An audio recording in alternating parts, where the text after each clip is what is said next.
Buenas tardes a todos. Antes de nada, agradecerle su asistencia y agradecer a don Jaume Coll su presencia en esta primera mesa de debate, que una vez finalizada su ponencia se abrirá un turno de preguntas-debate, ¿vale? Don Jaume Coll es director del Museo Nacional de Cerámica González Martí de Valencia desde 1998. Es licenciado por la Universidad de Barcelona y doctor en Filosofía y Letras, con premio extraordinario por la Universidad de las Islas Baleares. Es presidente y fundador de la Asociación de Ceramología. Es secretario de la sección de Arte y Diseño de la Sociedad Española de Cerámica y Vidrio. Ha sido comisario en numerosas exposiciones, tanto en España como en el extranjero, en ciudades como Lisboa o Nueva York.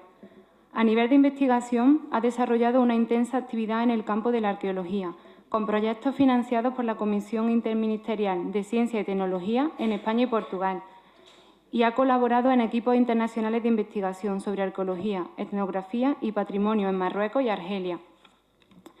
Ha impartido numerosas conferencias en España y en el extranjero, destacando la impartida en la Universidad Metodista de Dallas en 2007 y en el Museo Islámico de Berlín en 2011, además de haber participado en numerosos congresos internacionales. Entre sus publicaciones más recientes se encuentran La cerámica valenciana, apuntes para una síntesis, o la coordinación del Manual de Cerámica Española Medieval y Moderna, ambas en 2010.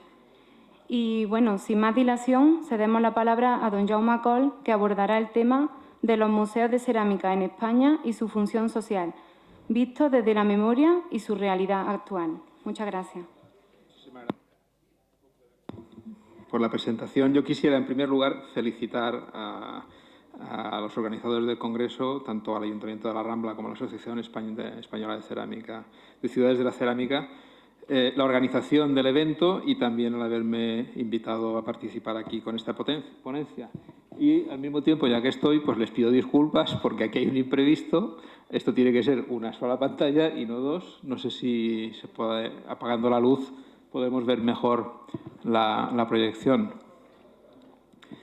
Bueno, al vuelo del título de esa convocatoria que nos reúne, que es Patrimonio Cerámico, Herencia y Futuro, hay que decir que, naturalmente, los museos tienen algo que decir ahí. Los museos son parte esencial, son elementos clave dentro de este tema, de esta temática de patrimonio cerámico, herencia y futuro. ¿Se puede apagar la luz? Vale. Es que si no, entre que es pequeño y se ve doble, no sé si vamos a ver algo.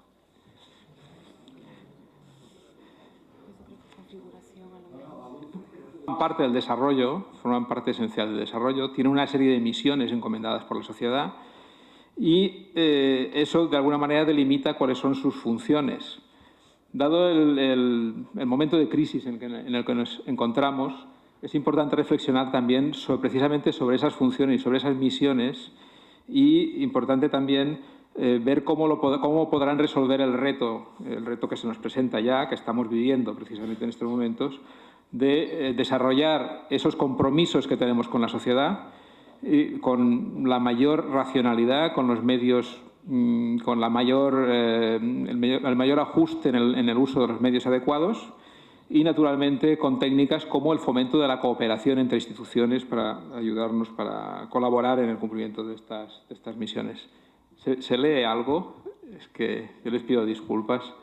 Pero bueno, aquí simplemente he puesto como presentación general un poco la definición clásica del museo según el ICOM, que no hace falta decirla, es de todos conocidas. Y yo lo que diría es que a ese concepto, a esa definición clásica del ICOM, que todo el mundo conoce, hay que añadir, pienso yo, dos componentes esenciales que forman parte de la naturaleza del museo y especialmente de los museos de cerámica, de los museos monográficos, que son los que vamos a debatir aquí, ¿no? En primer lugar, que son entidades administrativas que poseen unos objetos materiales o unos objetos materiales que son la base de sus actividades y un claro instrumento al servicio de la sociedad que desarrolla las misiones que le encomiendan tanto sus gestores en función como de las demandas del entorno, del contexto social, y con los medios que están dispuestos que se disponen para ello, ¿no? Entonces, vamos a la siguiente presentación, muestra los museos monográficos de cerámica, un poco la ubicación geográfica que existen en España. Y yo no sé si me permiten la pregunta, ¿cuántos museos creen ustedes que hay de cerámica en España ahora mismo? Antes de poner la imagen, si no el truco no vale. ¿Cuántos dirían? ¿Cuántos museos monográficos están censados ahora mismo en España? ¿Alguien se atreve a dar una cifra? ¿Ninguno? Usted misma, diga una cifra, la que sea. Bueno, vale, pues son 40. Son 40. Aquí, en este mapa que vemos aquí, vemos un poco la dispersión. En realidad, aquí anoto 41, más o menos, porque hay museos que se están más o menos organizando en este momento. Algún museo que parece ser que existe, ahora mismo no existe, por cuestiones coyunturales. En fin, los rombos indican la ubicación de los museos de cerámica dedicados básicamente a alfarería, y los círculos, los museos de cerámica que están relacionados con producciones de carácter lujoso, de carácter decorativo, loza, azulejo, etc. Bueno, el país tiene una inmensa tradición cerámica y realmente esa tradición cerámica pues, ha hecho que hayan surgido muchísimas instituciones un poco pues, para reivindicar el papel histórico en la conformación de las poblaciones, de la tradición de esta historia de la cerámica. Además de estas 41 instituciones, hay bastantes colecciones privadas que tienen una cierta vocación pública, no son museos propiamente, no tienen la estructura, la complejidad que tiene un museo, ni tienen las misiones y las obligaciones que se le encomiendan a un museo, pero sí que cumplen su papel. Y el papel de la promoción, de la difusión, del aprendizaje, en fin, de dar a conocer elementos de valor singular, sí que la cumplen. Por ejemplo, por citar algunas, la colección Torrecit, que es de una fábrica de cerámica de Alcora. Ustedes verán en Internet que tiene todo su catálogo, toda la colección expuesta, con las piezas perfectamente catalogadas. Es una guía interesante para el conocimiento de ese pasado de la cerámica de Alcora, de esa fábrica fundada por el conde de Aranda en el siglo XVIII. Hay otras, como la colección Fort-Roussillon, la Fundación La Fontana, que también tiene una inmensa colección de cerámica española, muy grande, y también tiene una página web en la cual va publicando periódicamente pues, las fichas de las piezas características que son analizadas con bastante profundidad. La colección de las bodegas Darien, en La Rioja, centrada sobre alfarería del vino. Lo mismo la colección del Museo Dinastía Vivancos, el Museo del Vino, la Fundación Godia, la Fundación Mascort, que publica unas ediciones excepcionales con sus colecciones. En fin, todos ellos ejercen alguna acción en pro del conocimiento de la cerámica y son también interesantes. En el gráfico que apenas se aprecia, en el lado de la derecha, vemos un poco la evolución de las instituciones a lo largo de un poco más de un siglo de existencia de los museos de cerámica. Hay que decir que el primer museo de cerámica, el primer museo monográfico que se funda en España, se funda en 1876 y es la colección de l'Enrajolada de Martorell, curiosamente. Al mismo tiempo que estaban pues, ya coleccionando grandes museos de Europa la cerámica española, que aquí apenas pasaba, digamos, pues, pasaba sin pena ni gloria, pero en el extranjero ya se hacía una copia importante de estas piezas, especialmente de la loza de Manises, que como ustedes saben pues llamó la atención muy pronto de grandes especialistas. Vemos que el despegue de los museos monográficos se produce en la posguerra, a partir de los años 50, y las primeras instituciones, no sé si hay puntero, bueno, lo puedo marcar por aquí. Es que estoy en otra pantalla, no lo puedo marcar tampoco, pero bueno. Siento el problema que ha surgido, que no tenía yo previsto, pero siempre pasa lo mismo con la informática, ¿no? Siempre surge algo que no tienes previsto. El despegue de los primeros museos es en los años 50, hay unas 5 o 6 instituciones entre los años 50 y 60, pero son básicamente instituciones centradas en lo que es la cerámica decorativa, la loza decorativa. El despegue en el número de instituciones se produce ya en los años 70-80 y se centra sobre todo en centros dedicados a alfarería. Y finalmente, en los 90, pues ya, como ustedes ven, los picos ya aumentan hasta alcanzar la cantidad que tenemos ahora, el nivel que tenemos ahora. No sé si se aprecian las dos curvas. La curva azul es la curva de más o menos que marca un poco el número de instituciones que se van surgiendo en lo que es loza decorativa, y la marrón en lo que sería alfarería. Y el blanco del fondo es la suma de las dos. ¿Por qué este surgimiento de los museos de alfarería en los años 60, finales de los 60, 70, especialmente los 80? Hay factores como el creciente interés por la alfarería popular, que en esos momentos, hay que recordar, hasta entonces estaba ausente del coleccionismo español, y prácticamente algunos museos, como el Museo Nacional de Antropología, tenía algunas colecciones y demás, pero realmente no existía mucho interés público por esto. Solo el interés del arte popular y por las artesanías, a partir de los estudios de conocidos como Natacha Seseña, Emili Sempere, Antonio Limón, Andrés Carretero y otros, hicieron que en esas décadas surgiese ya realmente un interés creciente por esa alfarería popular, y impulsado por factores como las percepciones del cambio en la sociedad, el cambio de costumbres, la asociación a este fenómeno de desaparición de estas producciones, a la desaparición de las propias señales de identidad, a la necesidad de preservar esa memoria. Y bueno, en esa coyuntura se crean además experiencias muy interesantes que hasta ese momento no habían surgido, que son los primeros museos de sitio, los primeros museos que se construyen en talleres, en alfarerías que se han preservado, de los cuales hay poquísimos ejemplos, pero algunos hay.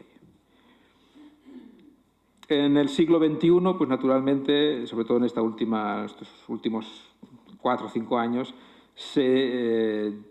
ya surge esa crisis en las políticas de creación de los museos, por esa falta de financiación que estamos padeciendo.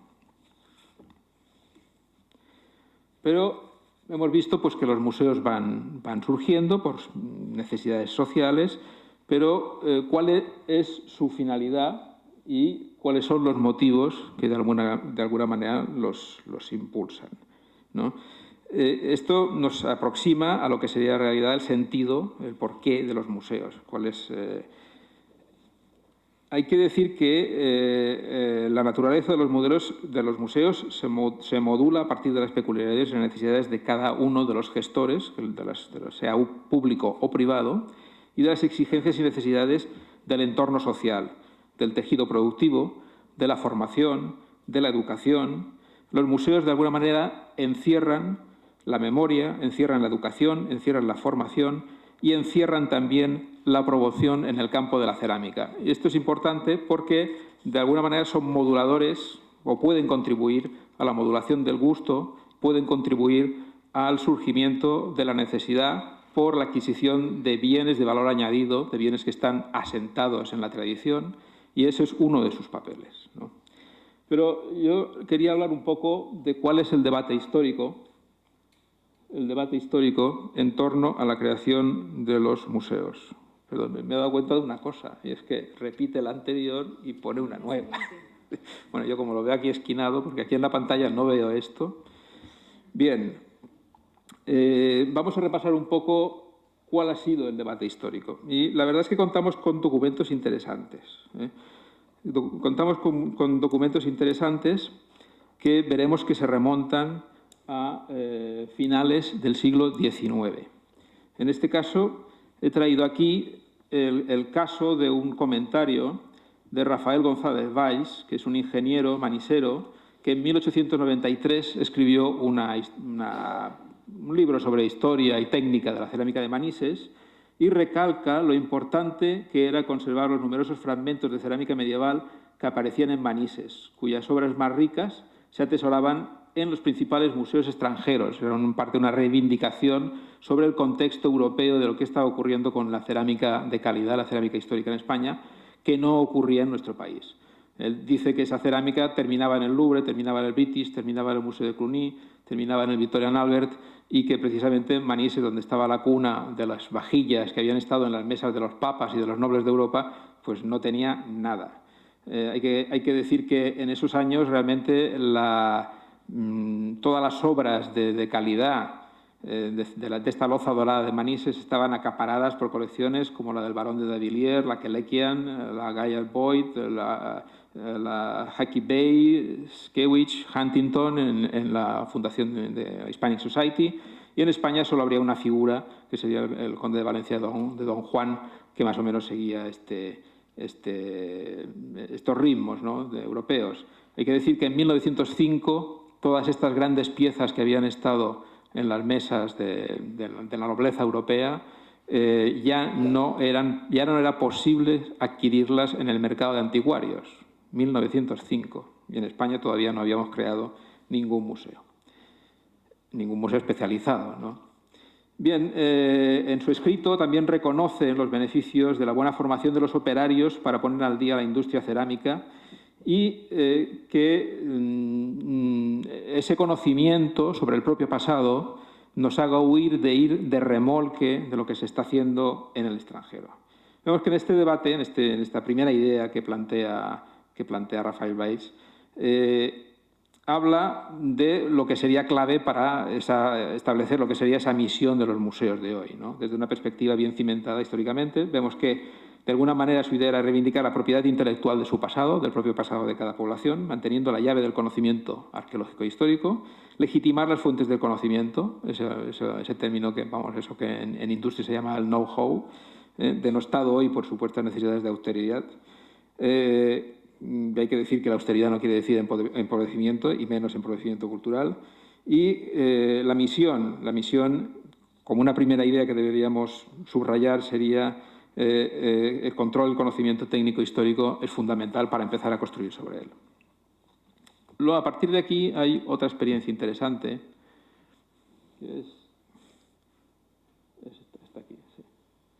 que es una carta que remiten a la corona, una petición que remiten a la corona en fecha tan temprana como 1896, un grupo de intelectuales, precisamente de Manises, o de personas cultas, si se quiere, y solicitando la creación de un Museo Nacional de Cerámica, así lo dicen. El escrito va dirigido a la corona y nos da un montón de pistas interesantes para saber cuál puede ser el sentido y esa misión de los museos.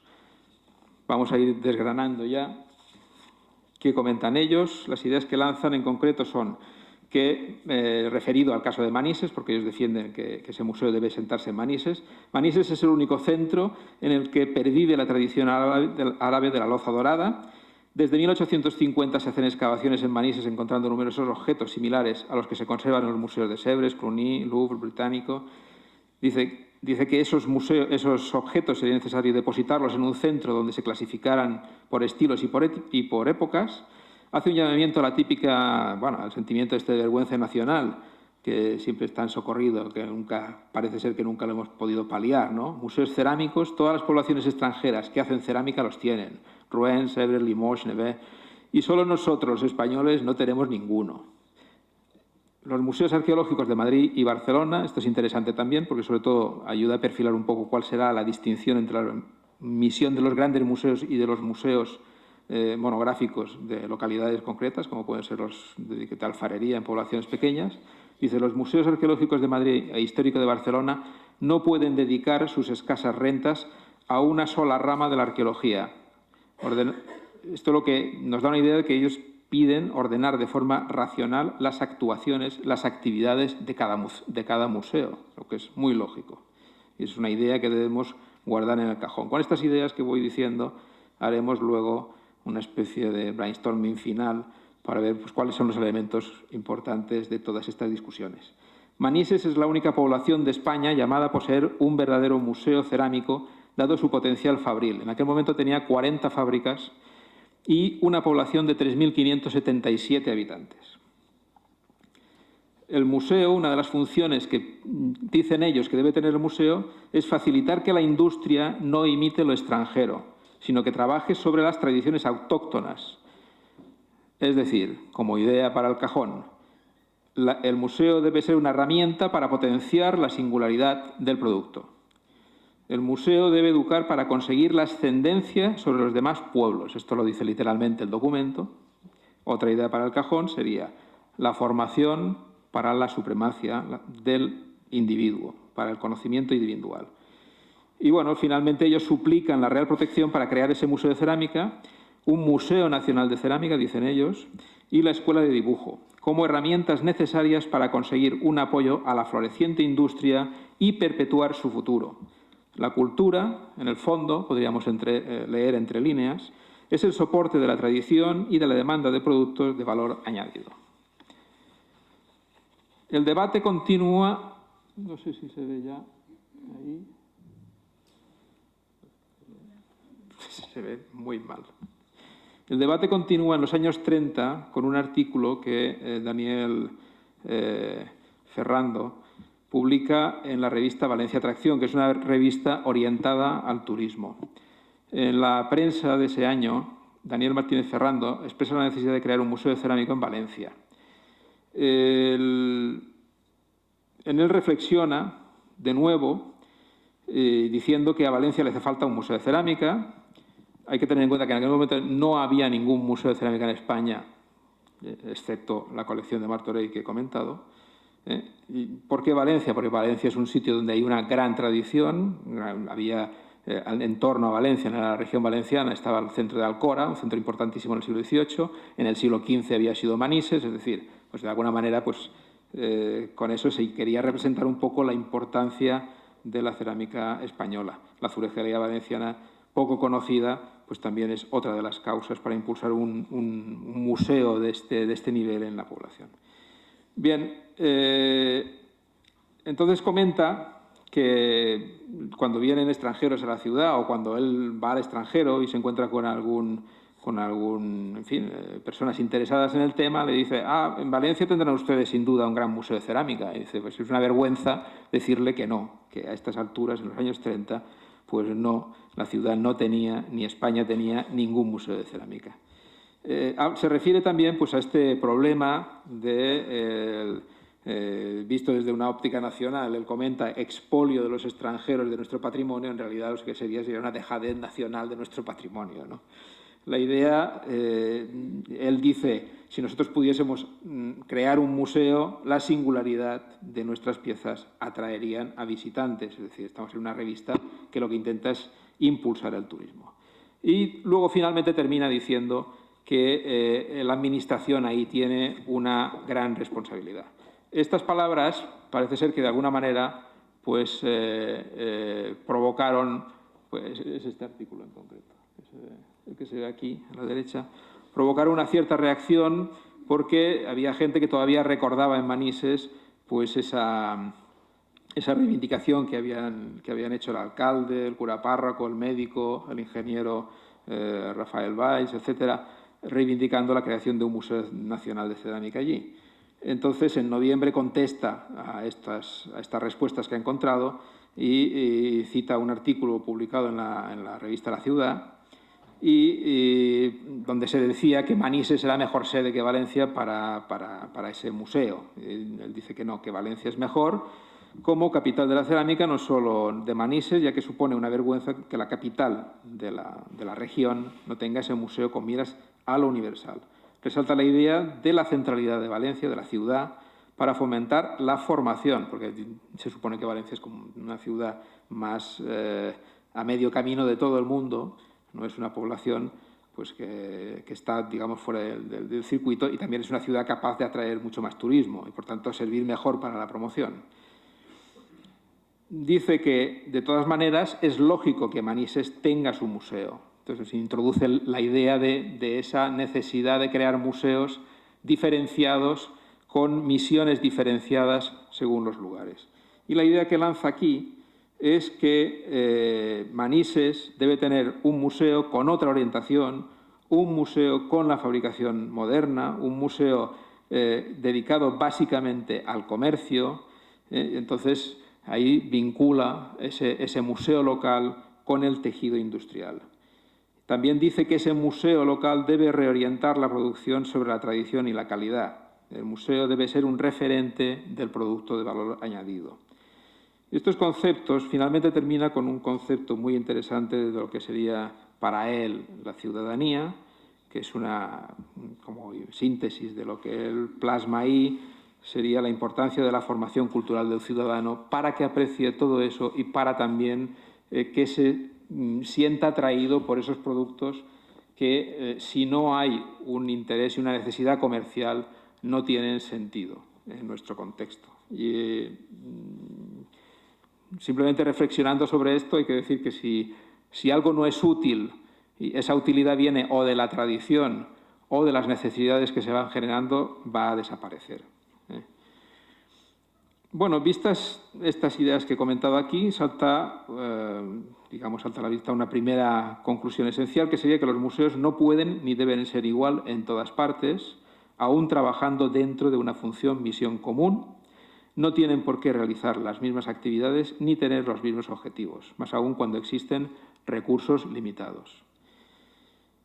Esta idea da pie al concepto del trabajo en red, a la necesidad de especificar las actuaciones, de añadir especificidad a las actuaciones de los museos según su origen, según su localidad, a la diferenciación de objetivos y al trabajo cooperativo, que unos y otros se retroalimenten y que trabajen juntos en conjunto.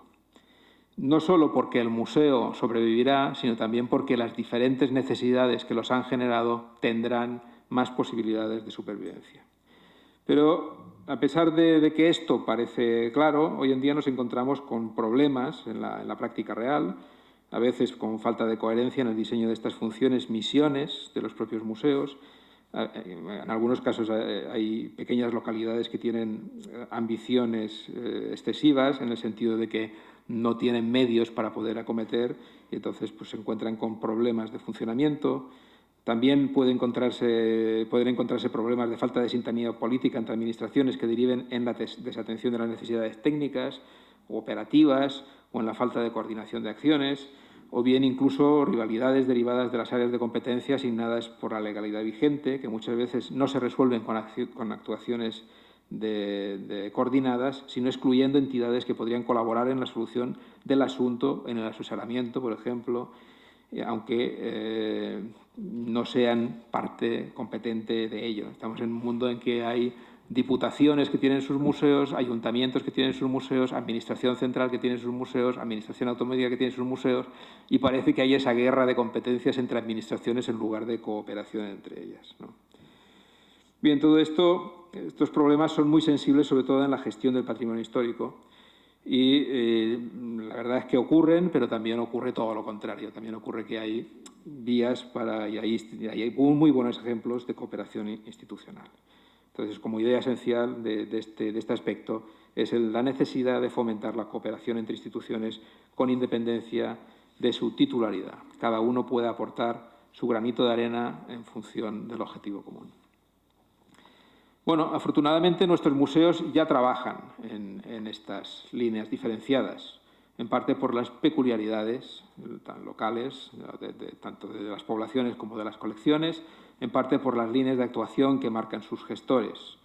Solo quiero poner aquí algunos ejemplos, unos ejemplos de instituciones monográficas sobre cerámica, pero que realmente son diferentes. Hay que decir que hay una serie de plataformas que de alguna manera sirven para facilitar esa cooperación. Una de ellas sería la propia Asociación Española de Ciudades de la Cerámica, que reúne a muchísimas ciudades que tienen museos, y la otra sería, por ejemplo, la Asociación de Ceramología, que es una asociación de carácter nacional que también reúne pues, una veintena de los museos existentes hoy en día. Y dentro de los ejemplos de museos diferenciados, pues naturalmente el primero es el Museo del Càntir de Argentona.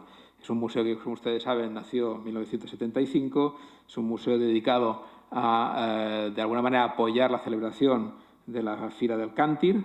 Es un museo dedicado a la cerámica del agua.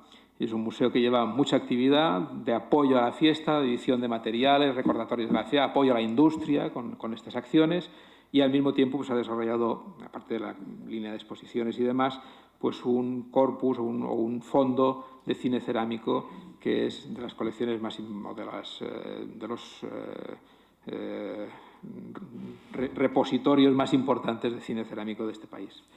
Otra institución diferente es el Museo de Cerámica de Manises. El Museo de Cerámica de Manises, que nace con la colección de cerámica de un doctor de Manises que la dio al ayuntamiento en 1967 y presenta pues, la producción de la localidad, presenta también pues, todos los descubrimientos que han realizado a partir de la arqueología, habla de la evolución de la técnica a través de la historia, organiza unas bienales y unos concursos de cerámica que son desde hace ya muchísimos años, desde hace unos 30 años, que son fundamentales, y con ello va creando una colección contemporánea en la cual tiene dos pilares, además, dos figuras esenciales en la historia de la cerámica creativa española. Uno es el desconocido Alfons Blat, que fue director de la Escuela Cerámica de Manises, y el otro, Arcadi Blasco, que es una persona que ya no es necesario hablar de ella, ya usted esté todo conocida.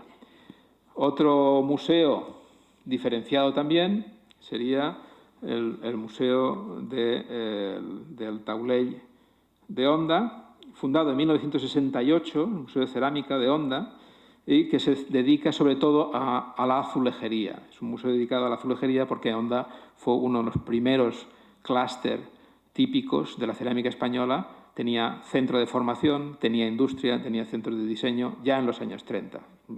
Por eso, de ahí ese apelativo de clúster. Era uno de los primeros polos industriales importantes. Y tiene, además, conserva los premios Alfar de Oro que otorga la Sociedad Española de Cerámica y Vidrio en las ferias Cebisama, aparte de una inmensa colección de azulejos. Y una cosa de agradecer en este Museo de Onda, ya me he pasado, es que en su página web expone la lista de todos los sponsors que forman parte de la fundación gestora de la institución. Y, bueno, pues otro centro es el Museo de Alfarería de Agost. El Museo de Alfarería de Agost es un museo nacido en 1981 y, naturalmente, tiene la mejor colección de alfarería de la localidad, organiza cursos y talleres muy vinculados a las artesanas locales y posee tienda y publicaciones, y ahora mismo pues, está en fase de remodelación, está en obras. Esperemos que termine pronto para poder inaugurar el museo. Yo pues, voy a hablar un poquito ahora de lo que es el Museo Nacional de Cerámica, de la especificidad que nos diferencia respecto al resto de instituciones que hay en el país, y voy a presentar un poco cuáles son los pilares básicos y algunas de las acciones que desarrollamos. Acciones, sobre todo, recalcar que muchísimas de ellas son posibles gracias a la cooperación con otras instituciones de carácter local, con museos monográficos que están en muchas poblaciones. Entre ellas, actuaciones de tipo arqueológico, investigación etnográfica, acciones de patrimonio inmaterial, en fin, vamos a ver detalles. Naturalmente, el museo ocupa, 50 personas trabajan en el museo, 9 de ellos son técnicos de museos, somos funcionarios del Estado todos. Nuestro presupuesto anual es de 3,5 millones de euros y en eso se cuenta el funcionamiento, las inversiones, las amortizaciones, las actividades y los gastos de personal. Según recientes estudios, el impacto económico del Museo Nacional de Cerámica alcanza los 25 millones de euros. Tenemos entre 115.000 y 120.000 visitantes al año y eso nos sitúa en el Museo de la Especialidad con más visitantes de Europa. Sin embargo, hay problemas de espacio, no tenemos espacio para mostrar nuestra colección. La colección que se exhibe es prácticamente un 10% de los fondos que tenemos. Recursos muy limitados, recursos económicos muy limitados, porque prácticamente todo el volumen de dinero que he comentado se va a lo que es el mantenimiento de infraestructuras y de medios y de equipos, y las actividades se lleva una parte muy pequeña. Lo que sí es cierto es que trabajamos con mucha ilusión y hay una cierta complejidad en la gestión, la complejidad pues, que conlleva depender de una administración que es el Estado, que nuestros jefes están en el Ministerio de Educación, Cultura y Deporte en Madrid, nosotros estamos en Valencia y no hay esa facilidad de diálogo que pueda haber por ejemplo, en un ámbito local, ¿no? Pero, sobre todo, volver a recalcar que muchas de las acciones que hacemos las podemos hacer gracias a la cooperación con el resto de instituciones monográficas del país.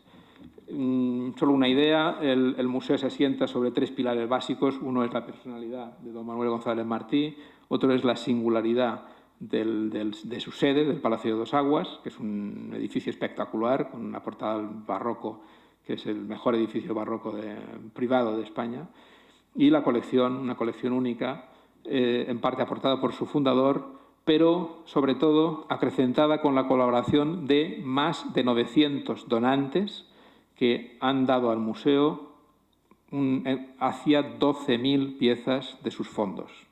Luego, aparte de eso, pues tenemos una política, todavía podemos mantener, gracias a Dios, una política de adquisiciones bastante activa. González Martí es un personaje poco conocido. Hay que decir que destaca de su personalidad pues él estudió Derecho Civil y Canónico, Bellas Artes, fundó revistas de humor y actualidad cuando era joven, caricaturista muy conocido con el seudónimo de Folky, aquí vemos una autocaricatura, profesional de la educación, coleccionista e investigador y finalmente, al final de su vida, profesional de museos, a los 70 años cuando se jubiló. Es una cosa curiosa, murió a los 95. Bueno, era amigo de muchos artistas y gracias a eso pudo urdir pues, un museo que no solo representaba la cerámica, él intentó hacer un museo que de alguna manera representara el espíritu valenciano en su esencia, la cerámica con todas las demás evidencias que pudiera haber de artistas o de historiadores o de escritores. Por eso el museo tenía incluso una sala dedicada a Vicente Blasco Ibáñez. Su vinculación con el arte, con la expresión del arte contemporáneo más de vanguardia, se hizo ya cuando era muy mayor, a partir de los 75 años, 80 años, con el grupo Parpalló, un grupo de plástico, ya saben ustedes, del movimiento de finales de los años 50, muy activo en Valencia, y él era miembro honorífico del grupo Parpalló. Bien, vamos a pasar detalles. Durante muchísimos años, su principal vinculación con la cerámica, aparte del coleccionismo y de los estudios que tenía, era su trabajo como director de la Escuela de Cerámica de Manises. Paralelamente a eso, pues iba haciendo una colección de cerámica junto con su esposa, una colección que empezaron en 1895 y que cuando fue donada al Estado tenía en torno a 3.500 ejemplares. Amelia Cuñati Montleón es de una familia conocida valenciana, nieta de un arquitecto relevante, fue quien aportó pues, quizá más posibilidades, tanto económicas como a nivel de gusto, para poder crear esa colección. Él, como investigador, pues, buscaba cosas para su colección, pero también hacía investigación arqueológica y descubrió cosas muy singulares como esta fuente musulmana en Valencia en el año 1908 o cerámica de Paterna, la cerámica verde y negra de Paterna se debe a él. Su colección era ya muy importante en los años 9 y 10, de modo que formó parte de las 2 exposiciones regionales y nacionales que se hicieron en Valencia, y en ese momento incluso Huntington, el propietario de la Hispanic Society, le hizo una propuesta de adquisición que él denegó. Y luego, pues, como investigador, pues, aparte de sus becas, publicó muchísimos libros, los más conocidos, Cerámica de Levante Español, más de 60 artículos sobre cerámica, y su colección de cerámica en los años 30 era realmente el Museo de la Cerámica de Valencia, un museo privado, un museo que estaba cerrado, abierto al público bajo demanda, un museo que la prensa a veces confundía con el Museo de Cerámica de la Escuela, por esa relación que hacían entre su personaje y la Escuela de Cerámica. Y curiosamente, en el artículo de Ferrando que he comentado, de Martínez Ferrando que he comentado, sobre la reivindicación de ese Museo de Cerámica en Valencia, es su colección la que aparece como evidencia. Bien, el museo al final se constituyó con unas ideas que había vertido Blasco Ibáñez en el año 21 en una conferencia, porque Blasco Ibáñez decía que Valencia necesitaba un museo no de cerámica, sino de todo lo ilustre valenciano, y el Museo de Cerámica realmente se constituyó en eso. En el 40 fue nombrado director del Museo de Bellas Artes de Valencia, en el 47 dona la colección de cerámica al Estado y se funda el Museo de Cerámica. Aquí vemos unas imágenes de del momento de la donación. En la donación él había cumplido 70 años unos días antes y pasa a ser director vitalicio. Dirigió el museo durante 25 años. La primera instalación estaba en su propio domicilio particular y poco tiempo después se une a ese museo el Palacio de Dos Aguas, que es la sede actual, adquirido por el Estado en el 49 y abierto al público desde el año 54. Solo vemos aquí algunas imágenes de cómo eran estos interiores al principio, en los primeros años de funcionamiento, y esa labor de captación de fondos que, por ejemplo, le llevó a Cannes, le llevó a reuniones internacionales y consiguió que Picasso dedicara de su puño y letra unas piezas para el museo, que pueden ustedes ver cuando vayan a visitarlas. En fin, personajes ilustres que visitan el museo, la reina doña Sofía, Alberto de Mónaco. Y bien, y el museo, desde la instalación en el Palacio de Dos Aguas, creció con la adquisición de inmuebles próximos y aumentó prácticamente, duplicó su volumen. Y en los años 90 fue remodelado y voy a mostrar un poquito pues, el aspecto que tiene ahora. Aquí vemos imágenes históricas del edificio y en la foto del lado de allí el salón de baile en su configuración actual, que es una recuperación de lo que había sido el palacio en el siglo XIX. Otras imágenes de los interiores. Con la intervención de los años 90 lo que pretendió fue devolver al palacio su imagen de palacio integral y crear una sección de cerámica en la segunda planta. Quizá la sala más vinculada a la cerámica del palacio era la sala de porcelana, que es esta que tenemos aquí, que es el último gabinete de porcelana de Meissen de 1873 que se conserva en Europa íntegro. El Salón Rojo y otros elementos patrimoniales importantes como la carroza de las ninfas. Bien, la sección de cerámica ahora mismo es como una especie de embrión de lo que debería ser la futura colección expuesta al público, porque ya digo que solo un 10% de los fondos están expuestos, el resto están en almacenes y estamos esperando una ampliación del museo para poder instalar las colecciones ahí. Entonces, pues está la sala de cerámica medieval, piezas singulares como este tondo atribuido a los Buglioni, florentino, del siglo XVI, en fin, la colección de cerámica de Manises, algunas piezas singulares de Alcora y sobre todo los pavimentos y la de azulejería valenciana del siglo XVIII, que es un episodio muy desconocido de la historia. Estos grandes pavimentos, 80 metros cuadrados, nosotros tenemos 7 pavimentos completos en el almacén porque no los podemos exponer. La cerámica de Picasso.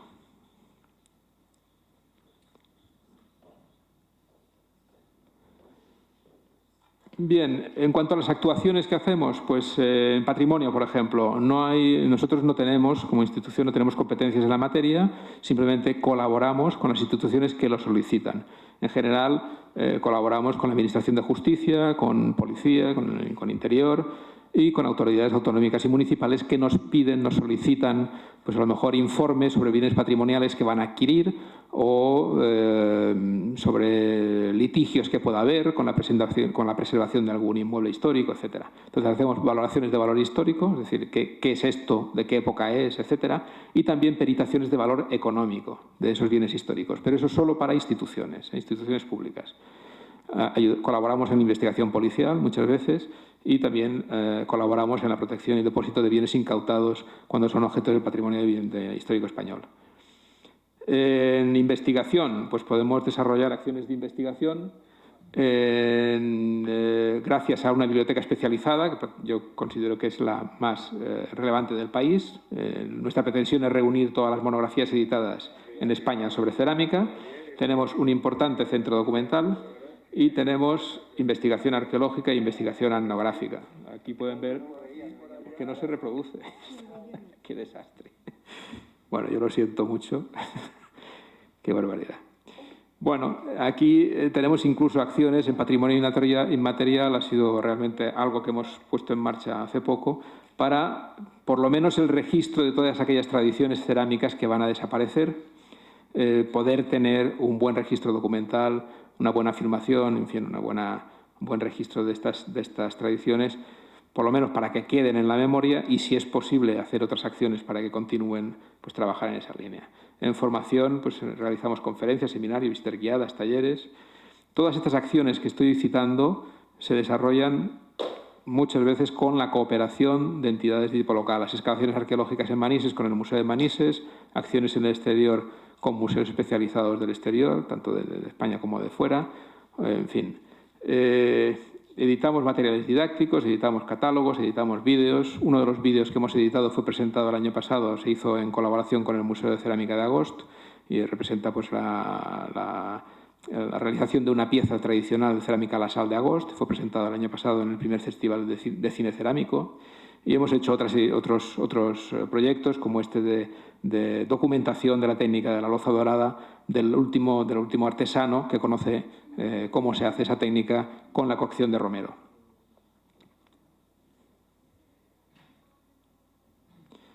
Bien, el museo desarrolla también el voluntariado, la colaboración del voluntariado. Aquí podemos ver pues, acciones de voluntariado de tercera edad, llevando pues, un grupo de público a su visita, o bien a la asociación de amigos que también colaboran en el museo en estas acciones, pues atendiendo a un grupo de visitantes en una exposición.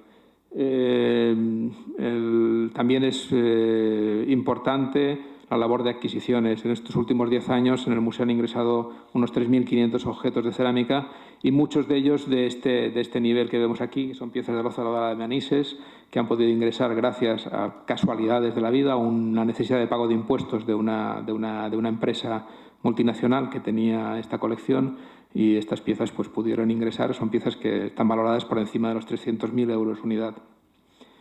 Y finalmente pues hacemos actividades paralelas también para fomentar el disfrute de lo que es el inmueble, como exposiciones, en la línea de exposiciones llamamos fondos propios, cerámica contemporánea, exposiciones sobre resultados de la investigación o sobre industria. Exponemos muchas veces pues, los proyectos de promoción de ABEC Gremio o los resultados de los premios Cebisama o las novedades que va a desarrollar el Lladró, etcétera.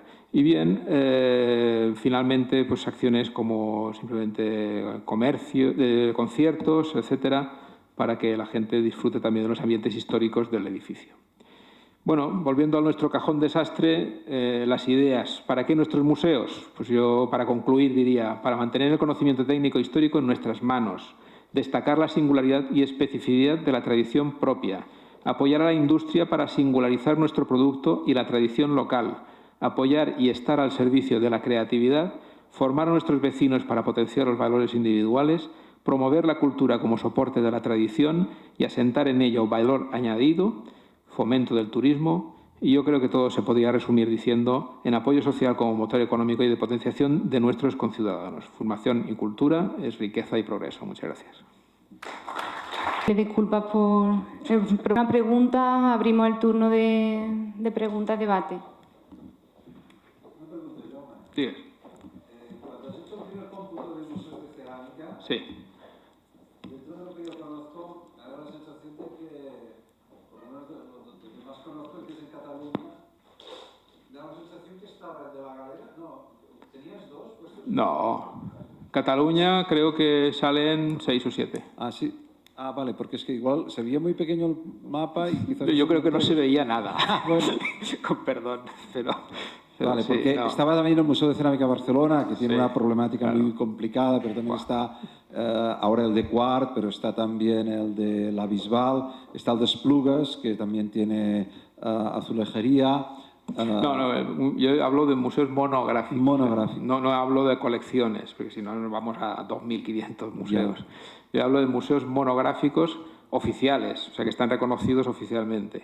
Vale, pues es que me he centrado en los eso. museos es lo que pasa, ¿no? Que hay categorías y tal, incluso hay otro tema que no ha salido, que también está como bastante de moda en los últimos años, que son los centros de interpretación, ¿no? Sí, Entonces, tampoco. de esto también tendríamos que hablar un poco, pero Claro. es que ya nos iríamos muy allá. No, y luego hay un tema muy interesante que tú has comentado, que es el tema de alguna manera, documentar todo lo que es el patrimonio inmaterial.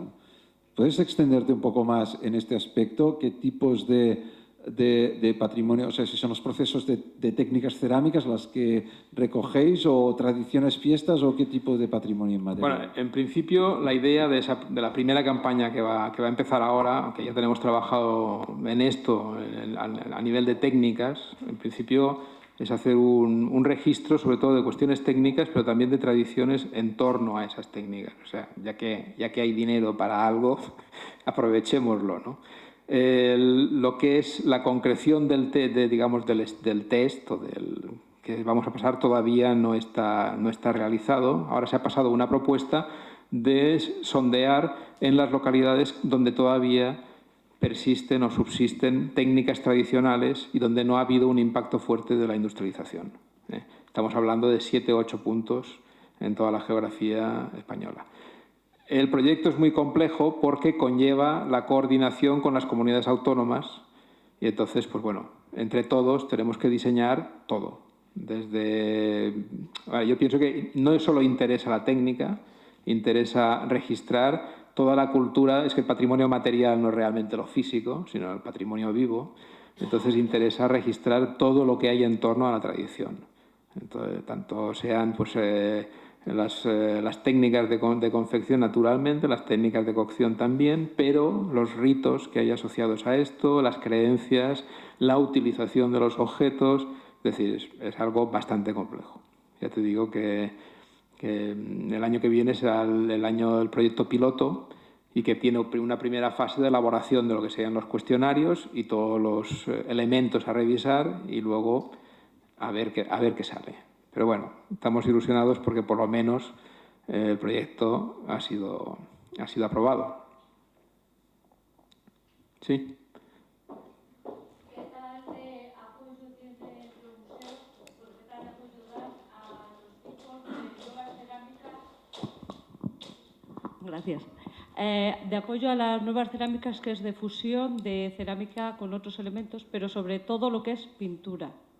Bueno, porque es muy, se ve muchas veces en ferias y demás, pues con metales, con textil, yo qué sé, madera, pero ahora en América y por ahí se está llevando mucho lo de pintar piezas, o sea, fusionar lo que es pintura, arte pictórico, sí, con cerámico. Bueno, la pregunta no se debería hacer a los museos de cerámica, que nosotros no tenemos ningún problema. Es decir, nosotros lo que en los museos, o por lo menos en nuestro museo, cuando se habla de la expresividad a través de la cerámica, no nos limitamos a nada. Es decir, el artista es dueño de hacer lo que quiera y precisamente lo que fomentamos es que no se presente solo la obra cerámica, porque si se presenta solo la obra cerámica, aparte de esto de lo que tú comentes de la obra de fusión, pues se da una idea de un artista limitado, que es el concepto con el cual hay que combatir, sobre todo con los grandes centros que manejan todo este tinglao del arte contemporáneo, ¿no? Que parece ser que si un artista contemporáneo toca la cerámica ya está muy bien, es cerámica buenísima, y si un ceramista hace una cerámica excelente no merece la menor consideración. Entonces nosotros siempre intentamos romper una lanza en favor de que el artista, aunque solo se centre en cerámica, es capaz de trabajar con muchos materiales y esa cerámica, si es de fusión, también es una expresión más. Entonces nuestra línea actual ha sido presentar exposiciones monográficas de artistas de cierta trayectoria, digamos, consolidados, gente que ahora mismo pues, está entre los 70 y los 80 o 65, 80 años, y no solo que nos muestren sus cerámicas, sino toda su producción que está alrededor de la reflexión estética sobre este elemento cerámico, tanto sea pintura como sean bocetos, borradores, lo que quieran, escultura. En lo que sería la creatividad más contemporánea, normalmente lo que hacemos son exposiciones de tendencia, revisión de, pues, no sé si conocéis la exposición que hicimos de un siglo de arte de cerámica en España, que tiene un importante catálogo, participaron pues, un centenar de autores, y es una revisión de la creatividad a través de la cerámica, pues incluso revisando las últimas generaciones.